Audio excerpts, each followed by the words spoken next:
অভিনেতা শঙ্কর ঘোষাল, যিনি বাংলা ধারাবাহিক থেকে নাট্যজগতের এক স্বনামধন্য অভিনেতা। বাংলা ছবির স্বর্ণযুগে উত্তম কুমার, বিকাশ রায়, সৌমিত্র চট্টোপাধ্যায়ের মতো বহু কিংবদন্তি অভিনেতাদের সঙ্গে কাজ করেছেন। দীর্ঘ 7-8 দশকের অভিনয় জীবন তাঁর। বয়সকালেও সীমারেখা, নেতাজি, মহাপীঠ, তারাপীঠ ইত্যাদি অনেক ধারাবাহিকে কাজ করেছেন। শঙ্কর ঘোষালের আরও এক পরিচয়, তিনি অভিনেত্রী রত্না ঘোষালের বড় দাদা।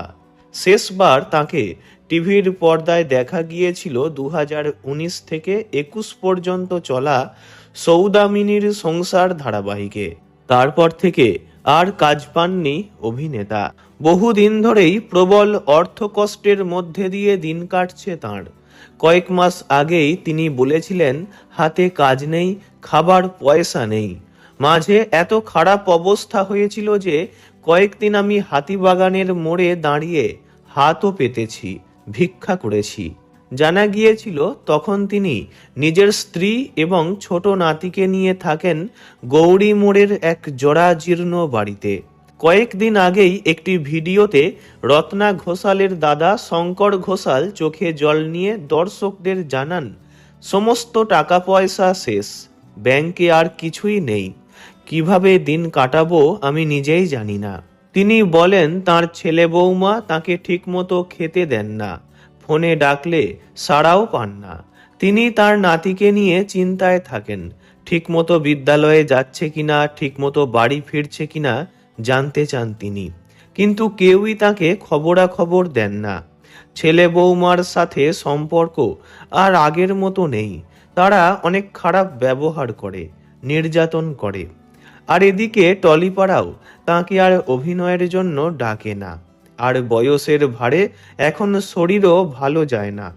খুবই করুণ অবস্থায় রয়েছেন শঙ্কর ঘোষাল। দাদার এরকম অবস্থায় বোন রত্না কেন কিছু করছেন না? রত্নার কথায়, দাদার ভিডিওটা দেখার পরই ফোন করি, সঙ্গে সঙ্গে দাদাকে বলি টাকা পাঠিয়ে দিচ্ছি, তুমি হোম ডেলিভারি করে খাবার আনানোর ব্যবস্থা করো। রত্না ঘোষাল আরও বলেন, আগে দাদার সঙ্গে তার ছেলে বৌমা থাকতেন, অনেক দিন হলো ওদের বাড়ি যাই না, জানি না পরিস্থিতির কতটা অবনতি হয়েছে, কিন্তু দাদা যখনই টাকা চান আমি সাধ্যমতো পাঠিয়ে দিই, যদিও তাতে দাদা খুব একটা খুশি হন না।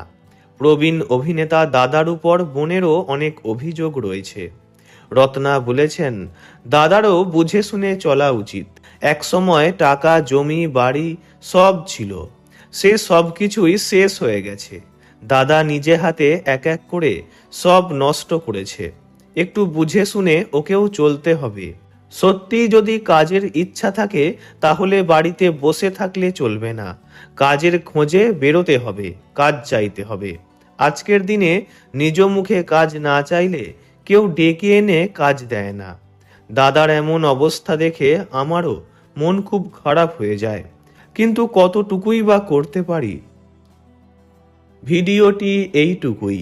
বিনোদন জগতের সব রকম খবরাখবর জানতে চ্যানেলটি অবশ্যই সাবস্ক্রাইব করবেন। ধন্যবাদ।